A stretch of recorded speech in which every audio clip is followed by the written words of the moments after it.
त्या लोकांना एका रूममध्ये बसवलं होतं. मी सुरुवातीला तिथं गेलो तर तिथं वाल्मिक अण्णा कराडचे फोन येत होते. बाजूचे सरपंच आहेत संजय केदार, त्यांच्या मोबाईलवर, आणि ते विचारत होते संतोष देशमुख विषयी माहिती. मग तिथून मी स्वतः त्याची पण माहिती घेतली पाहिजे तुम्ही, की मी स्वतः केस पोलीस स्टेशनचे जे PSI आहेत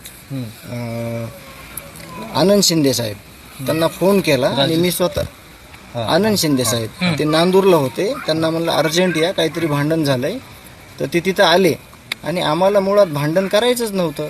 आम्हाला फक्त तो प्रोजेक्ट तिथं आलेला आहे, तिथले लोक जे आहेत त्यांना संरक्षण द्यायचं होतं किंवा त्यांच्या गावातले होते त्या हिशोबानं आम्ही तिथं गेलेलो होतो. त्या लोकांना एका रूममध्ये बसवलं होतं.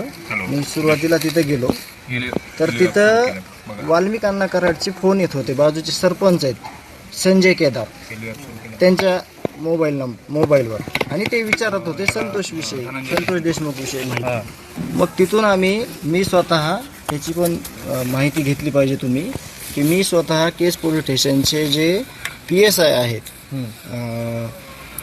आनंद शिंदे साहेब, त्यांना फोन केला आणि मी स्वतः आनंद शिंदे साहेब ते नांदूरला होते. त्यांना म्हणलं अर्जंट या, काहीतरी भांडण झालंय.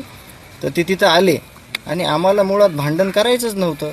आम्हाला फक्त तो प्रोजेक्ट तिथं आलेला आहे, तिथले लोक जे आहेत त्यांना संरक्षण द्यायचं होतं किंवा त्यांच्या गावातले होते त्या हिशोबानं आम्ही तिथं गेलेलो होतो.